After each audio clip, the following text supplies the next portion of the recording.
Bonjour tout le monde. Alors vous allez remarquer tout de suite que mon micro aujourd'hui est absolument dégueulasse. Parce qu'habituellement j'ai un micro studio, mais bon il va très bien, hein, il est là. Hop là. Mais c'est juste que ma carte son externe m'a lâché. Donc du coup je suis en train d'en commander une. Et vu que je comptais absolument sortir cette vidéo parce qu'elle a déjà beaucoup de temps de retard à cause de la période des fêtes, et bien on va quand même essayer de faire une bonne vidéo avec ce micro dégueulasse. Donc, du coup je vais parler que de deux albums, qui sont des albums dont je voulais absolument parler. Et on va commencer tout de suite avec le premier. Il s'agit du dernier album des Casseurs Flotteurs, dont vous avez peut-être entendu parler, puisqu'ils ont sorti un film qui s'appelle Comment c'est loin, que j'ai eu la chance de voir, puisqu'il passe pas dans tous les cinémas, et qui est absolument génial. J'adore ce film, mais c'est pas le sujet d'aujourd'hui, mais je vous conseille quand même d'aller voir ce film. Et dont la bande son est sortie. Alors il faut savoir que c'est pas une bande son directe du film. C'est-à-dire que tout d'abord il y a des musiques dans l'album qui ne sont pas présentes dans le film simplement, ou qui sont présentes de manière différente. C'est-à-dire des fois genre par exemple tu vas voir vite fait Orelsan qui va chanter un air et ils vont en faire toute une musique dans l'album. Aussi deuxième raison, l'ordre des musiques ne suit pas l'ordre du film.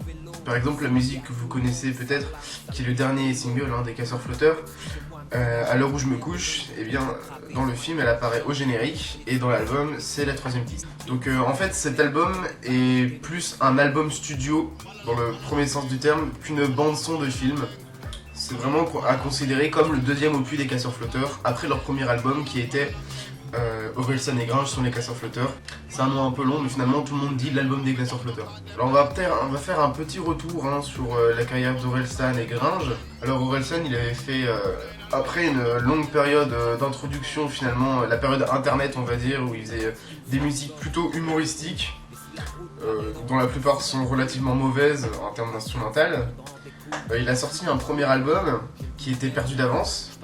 Alors album que j'adore, un très très bon album de hip-hop avec des instrumentales très variées, un album bien construit, beaucoup d'émotions à la fois dans son flow et dans les instrumentales. Le flow justement est très bon, mais ce n'est encore rien par rapport à son deuxième opus, Le Chant des Sirènes, qu'il a fait vraiment connaître à l'échelle nationale. C'était un putain de bon album, qui est toujours un putain de bon album, extrêmement bien construit, encore plus d'émotions dans les instrumentales et de maîtrise dedans. Scred, qu'est-ce que c'est Scred qui fait la très très grande majorité des sons d'Orelsan. Je trouve que c'est un putain de génie, c'est le meilleur beatmaker français que je connaisse. Et donc ouais, qui a vraiment aidé à rendre cet album absolument excellent. Mais Orelsan n'est pas en reste, puisque lui-même des fois fait quelques instrumentales. Et son flow s'est encore amélioré. Et puis dans la construction, comme j'ai déjà dit, est vraiment absolument géniale dans cet album. Il faut vraiment l'écouter du début à la fin.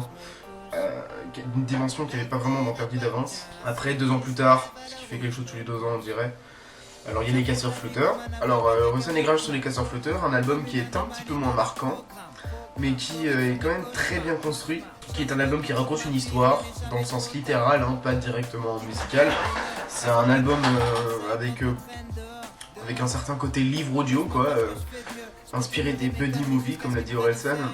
C'est assez proche de ce qu'a pu faire Dr. Dre avec 2001 par exemple, ce n'est qu'un exemple, il y a pas mal d'albums de rap US comme ça, mais c'est vrai qu'il y en a très peu en France.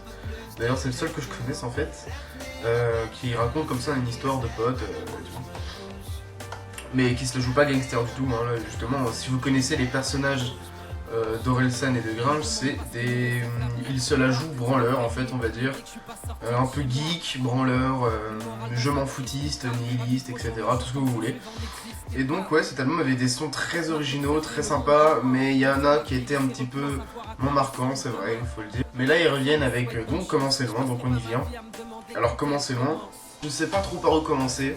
Putain de lunettes sales de merde. Putain de lunettes sales de merde. Bien, je propose de commencer par la construction, puisque j'en ai déjà parlé un petit peu dans l'introduction. Oui, l'album ne suit pas vraiment le film en termes d'ordre de musique, quoique relativement, mais quand même pas trop. Il faut savoir que l'album se décompose en plusieurs types de musique. Il y a les musiques donc normales, entre guillemets, d'Orelsan et Gringe, qui font du rap, par-dessus des instrus de Scred.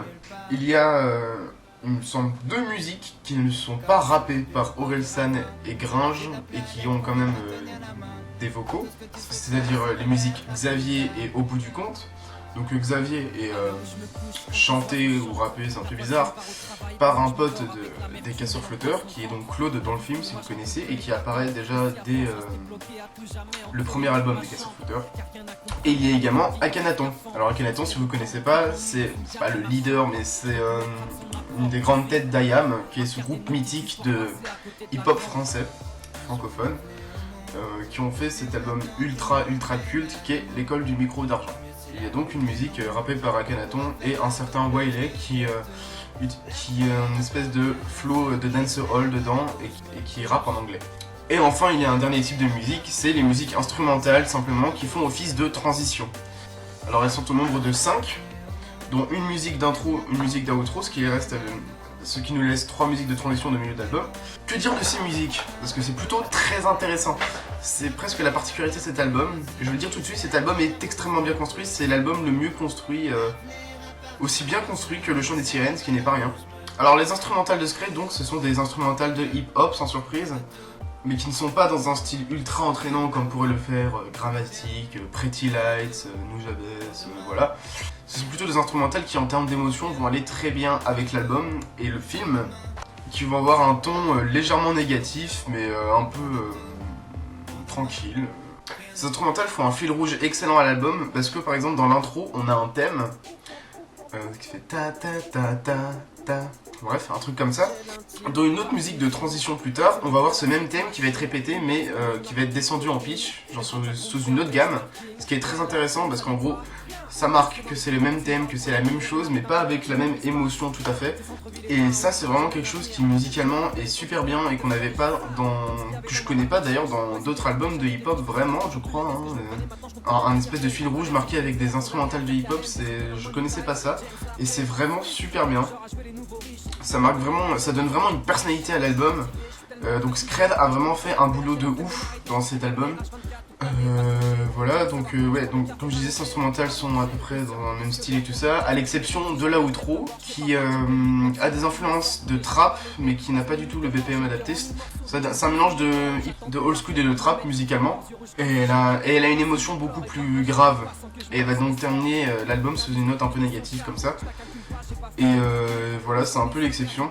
Elle est plutôt stylée cette musique. Et donc ouais, donc franchement ces 5 musiques de transition font le café.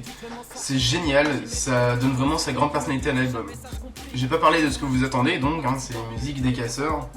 Alors, il y a vraiment beaucoup de choses à dire sur cet album, donc je sais pas combien de temps va durer cette vidéo, mais par où commencer? Peut-être par leur flow. Il y a quelque chose qu'on remarque en écoutant cet album, c'est que Orelsan essaye de nouveaux flows possibles. Ça veut dire qu'il essaie de se renouveler, et c'est très bien. C'est pour des choses comme ça qu'on s'aperçoit que cet album n'est pas juste une compilation ou genre un album de film, genre un produit dérivé du film. C'est pas un produit dérivé du film, c'est vraiment un nouvel album à part entière que je trouve meilleur que Orelsan et Gringe sur les Casseurs Flotteurs. Voilà, je l'ai déjà dit, je l'ai pas dit à la fin, mais je le dis maintenant. Et donc Orelsan essaie de nouveaux flows. Alors par exemple dans Quand ton père t'engueule, qui est la musique 4, qui est une musique avec une instrumentale très posée, Orelsan s'essaye à un mélange entre rap et slam. Et c'est très intéressant à écouter. Surtout que la musique a une émotion assez particulière, étrange on va dire. Donc c'est vraiment super bien. Dans Freestyle Radio Phoenix, on peut noter le fait qu'il change de flow plusieurs fois dans la même musique, de manière assez dynamique et qu'ils nous font une démonstration assez impressionnante. Et on peut noter aussi le fait qu'Orelsan s'essaye vraiment au chant, comme Eminem a pu le faire dans cet album. Il chante assez faux en fait. Il chante assez faux, mais en mélangeant ça avec son rap, c'est pas dégueulasse. Alors il y a des moments où c'est quand même à la limite, mais c'est pas absurde. Et en plus, il a le mérite de ne pas avoir la voix de la facilité avec un autotune, puisque a priori s'il avait utilisé l'autotune, ça aurait été mal utilisé et ça aurait fait quelque chose de pas terrible. J'ai rien contre l'autotune de base. Hein. Donc là, il a choisi de chanter, ce qui est plutôt intéressant. Quasiment tout le temps, rend vraiment bien. Donc il chante dans Si Facile. Alors Si Facile, c'est une musique comme on a déjà pu en avoir, où l'instrumental est exclusivement une guitare acoustique. Et où le refrain est chanté par Orelsan, tandis que les couplets sont rappés par Gringe et Orelsan. Alors dans J'essaye, là c'est la plus particulière là-dedans. C'est une musique que j'adore absolument, où Orelsan arrive à plutôt bien chanter, et en fait ce n'est que du chant. Les couplets sont chantés par Orelsan, et les refrains, alors en fait le refrain c'est particulier. Quand j'ai écouté l'album avant de regarder les films en fait. Et quand j'ai entendu cette voix, c'est une voix extrêmement particulière, On dirait un peu fatigué et autotuné, avec un bel autotune donc cette fois-ci. Une voix fatiguée autotunée qui donne un côté mignon, étrange et beau tout simplement. Et quand on regarde le film, ce que je vais dire n'est pas un spoil, mais ça dépend à quel point vous voulez ne pas être spoilé, mais c'est pas un spoil. Mais quand on regarde les films, on s'aperçoit que cette voix, c'est finalement la grand-mère d'Orelsan, qui a été autotunée. Enfin, je ne sais pas si c'est sa grand-mère réelle ou pas, hein, mais en tout cas c'est l'acteur dans le film. Et donc cette musique est très particulière, il y a une instrumentale minimale et un beau chant d'Orelsan qui rend finalement bien et qui continue quand même de rapper en même temps de chanter. Donc ce qui est quand même génial. Et ce refrain qui est très unique, hein, c'est quelque chose que j'ai jamais entendu et que je n'entendrai sûrement pas beaucoup. Mais ouais, de l'autotune sur une personne âgée, c'est particulier et ça rend bien. Donc là, bravo. Et il chante également dans À l'heure où je me couche, si vous avez pu entendre ce single. Là, ça rend plutôt bien, il n'y a rien à dire. C'est un bon chant, très bien. Donc, tant qu'à faire, autant parler de À l'heure où je me couche. J'adore cette musique parce que en fait, il y a une émotion assez étrange en fait. Parce que cette musique en fait synthétise un peu tout le film. L'émotion qu'on peut prendre dans le refrain est assez grave, mais en même temps tranquille et un peu je m'en foutiste en fait. Enfin, je sais pas, mais le ton c'est on laisse aller, on s'occupe pas de ce qui se passe. Et en même temps, il y a des fois un peu disséminées dans la musique des émotions un peu tristes, un peu graves. Mais ça reste une musique tranquille. Donc il y a l'espèce de paradoxe qu'on a dans tout cet album. Et c'est pour ça que cette musique est très bien et que c'est un très bon choix parce qu'ils l'ont mis en troisième piste plutôt que de le mettre à la fin. Et ça, c'est un bon choix. Parce que ça synthétise tout l'album qu'on va écouter après. Et ça, c'est super bien, vraiment. C'est un très bon choix. Donc à l'heure où je me couche, j'aime beaucoup cette musique. Et le chant dedans est réussi comme j'ai dit. Et il y a aussi pas n'importe quelle tune où ils chantent. Alors là, le chant est presque volontairement faux. En fait, c'est une musique délire qu'ils ont fait, au niveau lyrical surtout. Et en termes d'instrumental, ça se traduit par une musique complètement déjantée. On a un orchestre déjanté qui rappelle justement le thème de la musique, c'est-à-dire les cartoons, avec un rap qui part complètement en couille, voilà. Et le chant, quand il est dedans, il est complètement faux aussi. Donc c'est particulier à écouter. Alors à vrai dire, je suis un peu mitigé sur cette chanson et ça doit être la seule musique où je suis pas 100% positif quoi. Parce qu'il y a quand même... leur côté délire a quand même influé un peu de manière négative sur la qualité de la musique et ça m'a légèrement dérangé. Donc voilà, ça c'était pour le chant. Alors qu'est-ce qu'on peut dire d'autre? Il y a vraiment tant de choses à dire, hein. Je vais parler quand même des autres musiques parce qu'il y a beaucoup de choses à faire quoi. La musique dont j'ai parlé avec Akhenaton est une belle musique qui est juste avant À l'heure où je me couche. Donc en fait on peut la lier à l'introduction finalement puisqu'il n'y a pas encore, on n'a pas encore entendu la voix d'Orelsan et Gringe. Ouais, on a en fait finalement deux musiques d'intro dont une qui n'est pas instrumentale, c'est très particulier. Et la musique avec Akhenaton est super bien. Alors pourquoi elle est super bien? Parce que dans le refrain, à chaque fois qui est chanté par Wiley, le tempo change et en fait on passe en gros de hip-hop à l'ancienne à du liquid drum and bass, tout simplement. C'est du liquid drum and bass qui est le sous-genre chill du drum and bass. Quelque chose encore une fois d'unique. C'est ça qui est génial. Dans cet album, toutes les musiques ont vraiment quelque chose de spécial et d'unique. Et en même temps, tout l'album a une personnalité. Donc cet album est absolument génial. Je regrette pas de l'avoir acheté. En boucle est une très bonne musique de trap cette fois-ci, donc il nous montre vraiment qu'il sait faire beaucoup de choses différentes. Et dedans, je pense que le couplet d'Orelsan dans En boucle est l'un des meilleurs couplets d'Orelsan que j'ai pu entendre. Il rappe extrêmement bien dedans, j'adore ce couplet. Mais Gringe n'est pas en reste non plus, hein, il est très bon. Freestyle radiophonique, j'en ai déjà parlé. Le mal est fait, alors là c'est intéressant puisque c'est la première musique qu'on va entendre ever de Gringe en solo. Donc c'est encore une musique de trap cette fois-ci, et Gringe montre qu'il sait vraiment bien rapper. Voilà, bon à part ça, il n'y a pas grand chose à dire, mais c'est vraiment une bonne musique. Alors c'est toujours deux connards dans un abribus, alors là c'est vrai qu'on pourrait montrer un léger défaut dans l'album, c'est qu'il utilise la même instru que dans le premier. Là où c'est intéressant, c'est que la musique, en utilisant le même thème que c'est que deux connards dans un abribus, arrive à pousser les choses encore plus loin, puisque leurs flows dedans sont encore plus variés, et l'instrumental apporte quelques variations. Donc ça marque un peu une connexion avec le premier album, mais je reste quand même légèrement mitigé sur le fait d'utiliser la même instrumentale. Mais bon, après tout, pourquoi pas. Alors Xavier, donc chanté par Claude sous un pseudo complètement débile de Diamond de Claude, Diamond de Claude, what the fuck. C'est une musique qui se la joue un petit peu Serge Gainsbourg, un petit peu synthwave des années 80. pas mal de choses différentes donc, avec une instrumentale finalement qui est plutôt classe et qui est vraiment très entraînante. Alors sur sa manière de rapper, chanter plutôt particulière, mais finalement en fait, alors cette musique, c'est une bonne musique, franchement elle est sympa, c'est du bon synthwave des années 80 etc. Alors le problème c'est qu'elle a rien à faire ici en fait, parce que c'est la seule musique qui est pas vraiment connectée avec le reste de l'album, et qui a pas grand chose à faire là en fait. Donc là il y aurait une solution, ça aurait été de en faire une musique de transition, c'est-à-dire en fait au lieu que cette musique dure 3 minutes et quelques, enfin presque 4 minutes même, elle aurait pu durer genre 1 minute et quelques. Mais là on aurait eu un autre problème, c'est que juste après on avait une musique de transition, donc ça aurait fait 2 minutes de transition à la suite, ce qui aurait été moche à écouter, et qu'en plus de toute façon ça aurait été une musique de transition qui elle non plus n'aurait pas été liée avec celle avec les autres instrumentales de Skred. Voilà. Donc finalement, la conclusion sur cette musique, c'est que c'est une sorte d'impasse. Je pense que c'est un peu un piège de l'avoir mis dans l'album. Bon après ça reste une bonne musique, donc ce que je dis c'est un peu chipoté, hein. Je chipote un peu, mais c'est vrai que cette musique est un peu une impasse. Voilà, c'est tout ce que je comptais dire. Si facile, j'en ai déjà parlé, mais je leur dis, c'est une très belle musique. Ah, et là on arrive à Inachevé. Alors Inachevé, si vous savez, enfin, Inachevé dans le film, c'est le sommet du film, si vous voulez, c'est l'objectif final du film. Et donc c'est le choix absolument logique de l'avoir mis à la fin. Donc là pour le coup c'est comme le film. Sauf que dans le film, il y a Inachevé et après il y a À l'heure où je me couche. Là, il y a Inachevé et après une outro. Mais c'est quand même l'objectif final, donc c'est la dernière musique non-transition qu'on va entendre dans l'album. Donc c'est normal, je vois pas comment elle aurait pu être dans une autre place que celle-là, finalement. À vrai dire, elle aurait même pu être là sans outro, ça m'aurait pas dérangé. Puisque l'album, je vais directement parler de la fin de cette musique.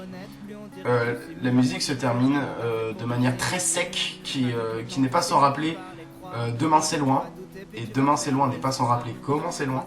Là il y a de l'idée. Où en gros le rap s'arrête d'un coup sans prévenir quoi.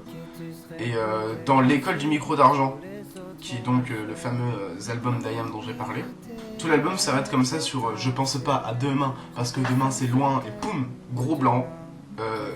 L'album s'arrête sur un espèce de blanc gênant pour celui qui écoute et qui arrête vraiment l'album de manière très sec et grave, et c'est un des éléments qui ont fait le grand succès de cet album, et mérité d'ailleurs. Et ici, la musique s'arrête de manière similaire. Mais on a quand même une outro derrière, mais c'est peut-être à considérer comme une référence. Vraiment, je pense que là il y a quelque chose, d'autant plus qu'ils terminent leur rap en disant eux aussi le titre de la musique qu'ils rappent. Comme pour IAM, je partirai pas en laissant cette musique inachevée, et c'est terminé. Voilà, donc à part ça, que dire d'autre sur Inachevé? Eh bien on a une instrumentale magnifique, très très belle instrumentale de Skred, avec en plus un côté progressif dedans. Alors non seulement on a des notes de piano avec des espèces de slides sur le piano, c'est-à-dire quelque chose d'impossible à faire en vrai, sur un piano, qui rend un côté unique à la musique et très très beau. Et puis on a une progression, on a des espèces de, on a une progression orchestrale derrière, au deuxième couplet je crois, qui accentue la progression également lyricale de la musique, puisque en gros les paroles de la musique ça part d'un constat absolument défaitiste au début, et au milieu on a une envie de surprendre, une reprise de confiance, qui marque également une conclusion lyricale à l'album. Et c'est pour ça que moi je fais une critique uniquement musicale et pas lyricale. Mais cet album est encore meilleur si on fait vraiment attention aux paroles, tout est absolument génial là-dedans. Bon bref, et on a un dernier couplet qui reprend calmement et qui est de manière quand même un peu épique. Et qui va donc terminer comme IAM, comme j'ai dit. Et donc ouais, cette musique est courte, intense, très très belle et marque une conclusion parfaite à l'album. Aucune autre musique ne pouvait mieux terminer l'album que celle-là. Puis on a une outro sympa de Skred. Et je reviens vite fait quand même sur la connexion entre l'école du micro d'argent et cet album, parce que je trouve que c'est vraiment très justifié. Inachevé qui termine comme Demain c'est loin. Demain c'est loin qui ressemble à Comment c'est loin.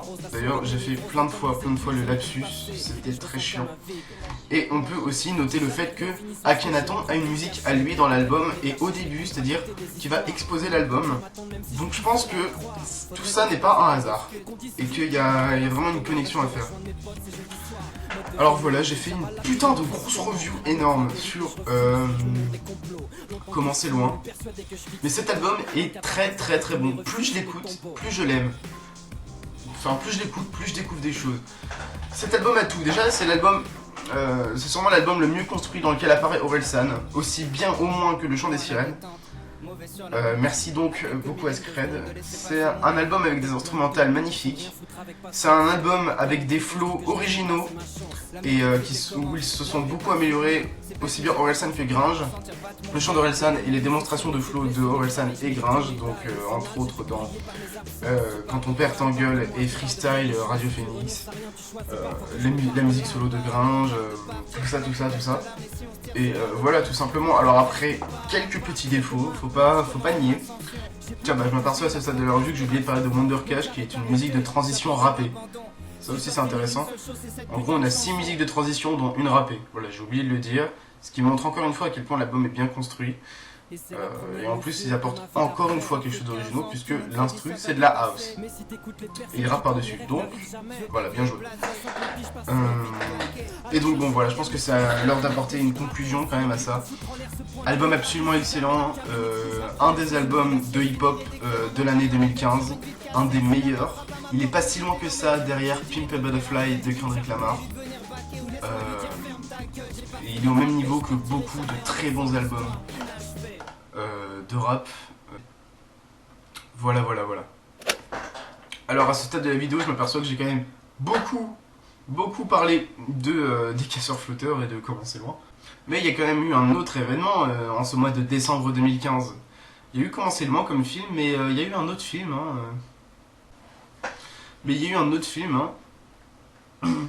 Donc dans cette review spéciale cinéma, c'est quand même pas très difficile, surtout si vous avez vu le titre, mais bon, on va faire semblant que c'est une énigme.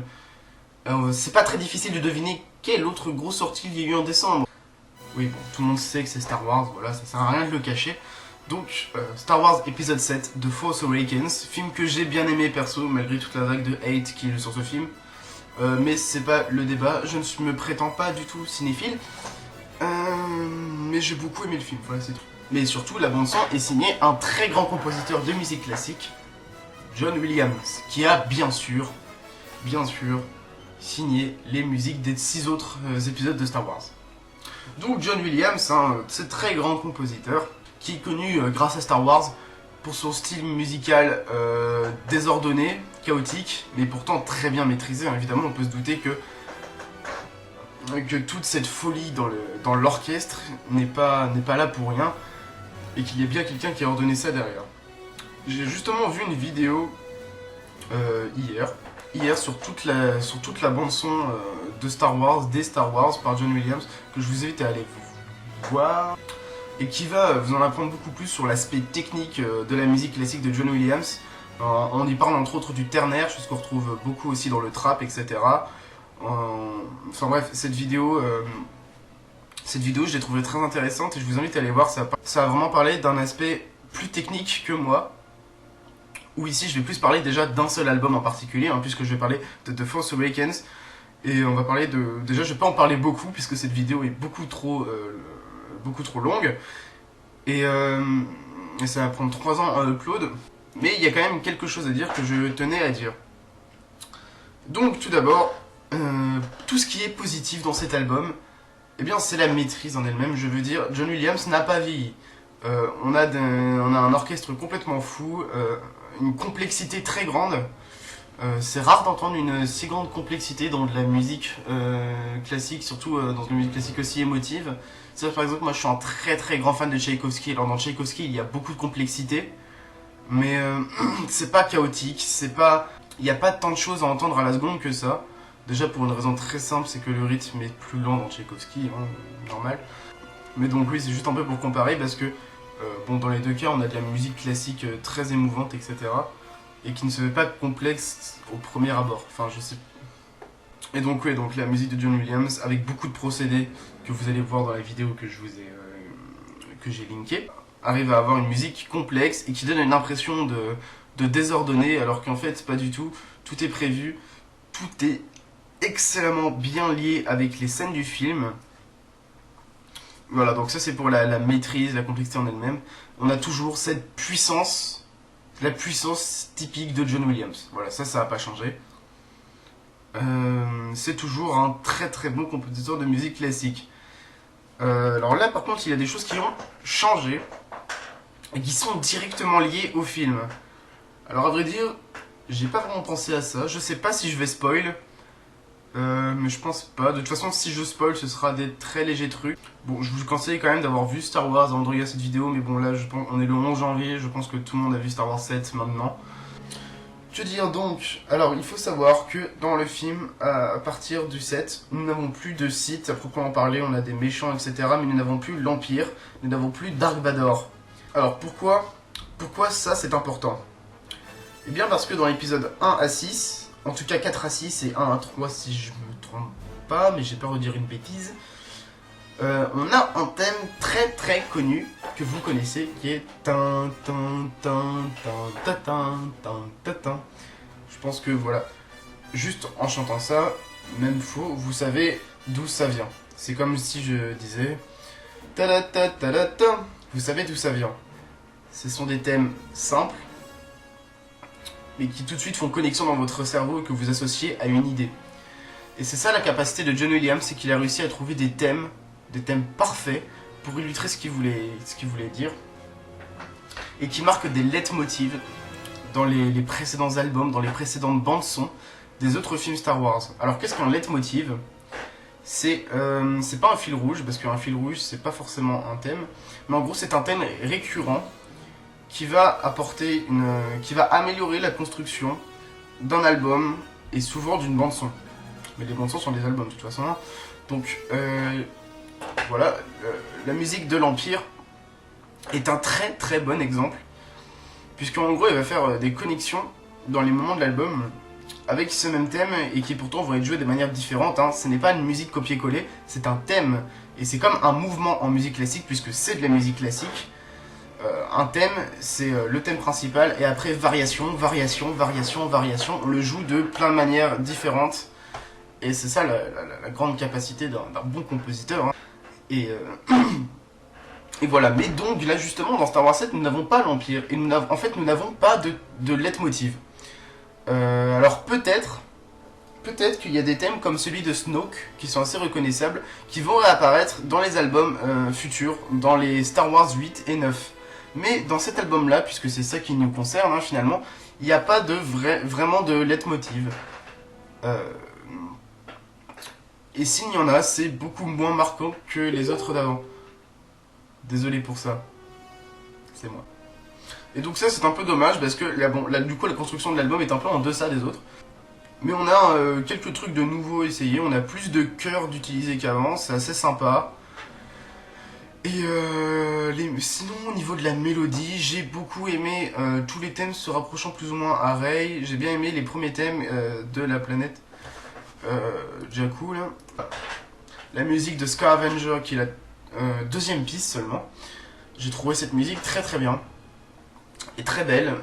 Même celles suivantes un peu qui sont attachées à Rey comme Rey meets BB-8, j'ai bien aimé. Je vais pas m'attarder sur cet album parce que la vidéo est beaucoup trop longue, mais sachez que c'est un album de musique que j'ai aimé. Si vous êtes fan de musique classique et de musique de film, peu importe comment vous appelez tout ça, c'est un album que je continue de vous conseiller parce qu'il est plutôt sympa, mais je pense que c'est un des pires musicalement de la saga. Justement pour ce grand détail qui change vraiment tout, c'est cette absence de leitmotiv. Et même s'il y en avait un, le thème de l'Empire est absolument irremplaçable. C'est un des thèmes les plus classes qu'on pourrait écouter et il n'y a pas vraiment de choses qui arrivent à le remplacer dans cet album. Alors je suis assez optimiste sur le futur de Star Wars musicalement et je pense que l'épisode 8 et l'épisode 9 pourront être plus impressionnants que ça. Surtout si on s'approche de l'épisode 9, puisqu'on pourrait penser que l'épisode 9 serait le plus épique d'entre tous, je ne sais pas. À l'image du film, je pense que cette bande son fait une très bonne intro aux deux autres. Voilà, c'est ce que j'avais à dire. Bon alors, je me suis pas vraiment étendu hein, sur la musicalité de cet album, parce que en fait, je trouve que la vidéo que je vous ai linkée dit beaucoup plus que moi. Je vais le remettre là, là, putain j'ai vraiment du mal avec ça. Là, là, là. Parce que ça explique beaucoup mieux que moi le talent de John Williams, puisque y a pas à dire, hein, John Williams est un très très bon compositeur de musique classique. Et si jamais vous avez découvert John Williams et que vous voulez d'autres compositeurs comme ça, je peux vous renvoyer à, disons, Marco Beltrami, que j'adore. Marco Beltrami, très bon réalisateur. Je vous renvoie pas à Hans Zimmer parce que tout le monde le connaît. J'adore Hans Zimmer, mais ça sert à rien que je vous renvoie à lui, parce que vous le connaissez. Voilà, bon écoutez, c'est la fin de cette vidéo, hein, donc je me suis beaucoup attardé sur les casseurs flotteurs parce que j'ai vraiment aimé cet album comme vous avez compris. Et voilà, alors j'espère que je vais bientôt avoir ma carte son externe, hein, parce qu'il serait temps quand même. Bon, heureusement, il n'y a pas d'album très très proche que j'avais envie de review. Mais Flume a annoncé son deuxième album, et ça c'est pas rien. Donc je sais pas quand on se retrouve, en tout cas, bisous, bonne année, et à la prochaine.